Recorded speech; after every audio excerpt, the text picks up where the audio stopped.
it's still Manchester United at the end of the day. But what Tottenham do have on their side is one, yes, they've got Champions League football and a manager he knows ever so well in Thomas Frank. So it's very much a wait and see. It's an intriguing one, but he potentially does have a decision to make. Does the arrival of 𝐁𝐂 affect a potential deal in any way? Nothing to do with it whatsoever. Right. 𝐁𝐂 was always going to stay.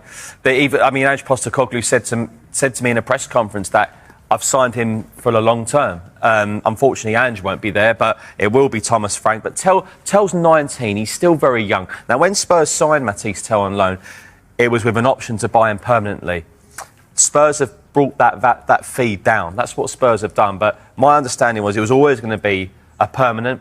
And also, Thomas Frank has given the thumbs up on this deal. So that's an exciting one in itself. But Tottenham's transfer plans going forward have no bearing on the permanent signing of 𝐁𝐂. I don't want to go away too much from the agenda, but Thomas Frank's record for developing players and improving players is sensational. You know, he worked with the Denmark under 16s, 18s. He's been around working with young players, and as obviously you just have to look at the roll call of honour of Brentford players that have all improved under him. I think he will have a fascinating role in what they do over the course of this summer, and I think the recruitment will be one to watch.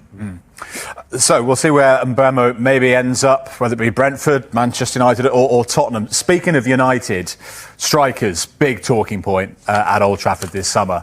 We'll talk about Victor Gyökeres, a player who's certainly proved he can hack it in the Premier League already. Bryan Mbeumo, what a season he had for Brentford. Will he be following his boss, Thomas Frank, out of the club, though? Could he be heading to either Tottenham or Manchester United this summer? We'll get the Spurs angle shortly, Michael. Let's start with you, Mark. Manchester United, long link with Bryan Mbeumo. Now they have competition for him. How confident will they be that they can sign him? Well, they'll be really confident because there's been other Premier League sides that have also shown an interest in Bryan Mbeumo as well. And actually, he's turned them down to join Manchester United. So the late interest from Tottenham is a spanner in the works, but I don't think it will disrupt this potential deal. Manchester United, as far as they're concerned, are relaxed about the current situation.